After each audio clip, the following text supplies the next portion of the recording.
back, and it's getting downright nasty. Former President Obama using a virtual commencement speech to take this cheap shot at President Trump over his leadership during the pandemic.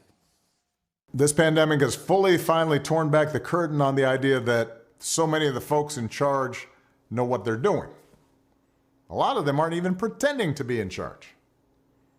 If the world's going to get better, it's going to be up to you.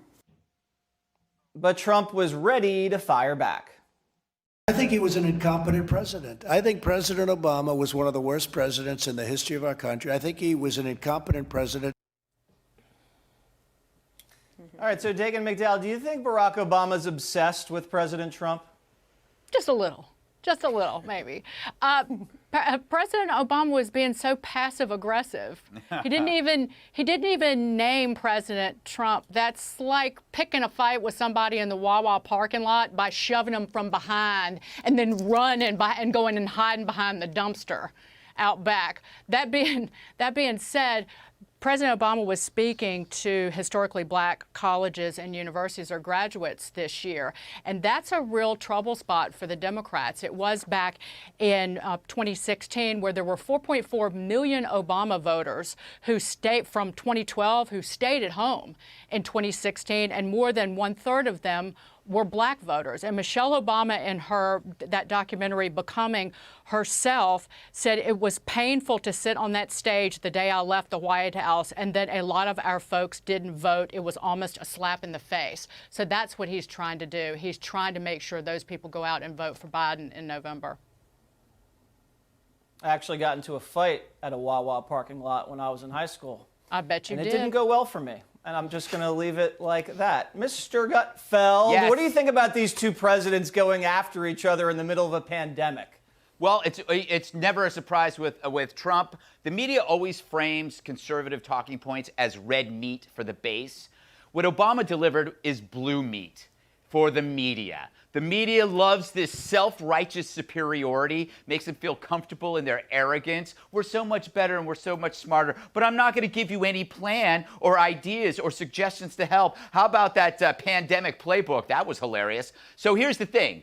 In this next phase, you need to eliminate distractions, and that means thinking critically about the future and stop criticizing the past. We're going to make mistakes in this process, and as long as we correct them quickly, we can all be on the same team, left, right, center, you name it. But the moment you return to the past of pointing your finger without offering any solutions, you are cut from the team. So Obama just got kicked off the team. He's no longer on the team. He's just a big, whiny crybaby. Oh, wow. Barack Obama just got cut, Juan. We cut him off the team. I've never cut anybody from a team. I'm usually the one that gets cut. Yeah. Do you even make the team, Greg? Anyway, Juan, do you think Barack Obama's just bitter because Trump shredded his legacy and has now exposed him as corrupt with the Spygate drama? Wow. Wow. I don't think that's the case, but I'll let you stay right there in your own fantasy land. I didn't even think what Greg said was right about that.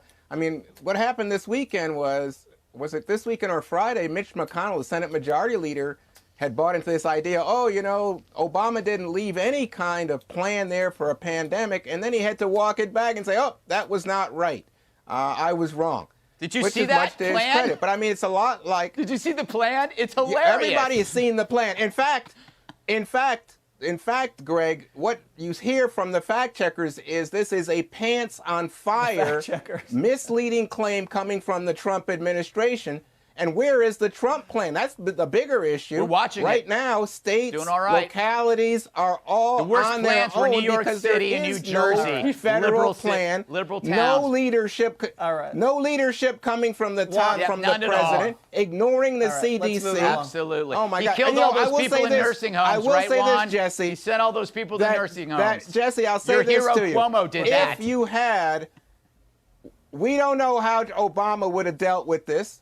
But I will say this, his personality, more low-key, I think he would have been more trusted. Personality.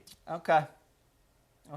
Don't ever cite fact checkers on this show, Juan. I mean, their fact-checking record is atrocious. Dana, what do you just think about kind of the historical significance. I mean, do these things happen when ex-presidents go after, their predecessors like this? Does this happen? Well, I guess it depends. Jimmy Carter was never really quiet. 41 very much was. 43 tried to follow his father's lead. President Obama went after 43 all the time. The one time that President Bush was hoping to get back was remember when the Obama administration was thinking about prosecuting CIA interrogators? And that wasn't about 43 personally. That was more about doing the right thing and protecting them. Have been asked to do really hard things. So, no. But President Obama, he's been fairly quiet. I would say that after being called a criminal all weekend, his little shot there in the middle of the commencement address was maybe a little mild. But we're all missing the point. Every time that we're not talking about Joe Biden means that somebody else is filling that vacuum. And I know that President Obama would love to try to fight this for Biden because he's not landing any blows himself. But Joe Biden has to win this on his own. And I'm sure Obama thinks if he had been the candidate instead of Hillary Clinton, he would have beat President Trump. But keep your eye on the ball. This is about the candidate is going to be Joe Biden. It is not going to be Obama. But I think President Obama is showing that he is probably going to campaign in a very different way than former presidents have in the recent past. Yeah, maybe it won't even be Joe Biden. You never know how things turn out. All right.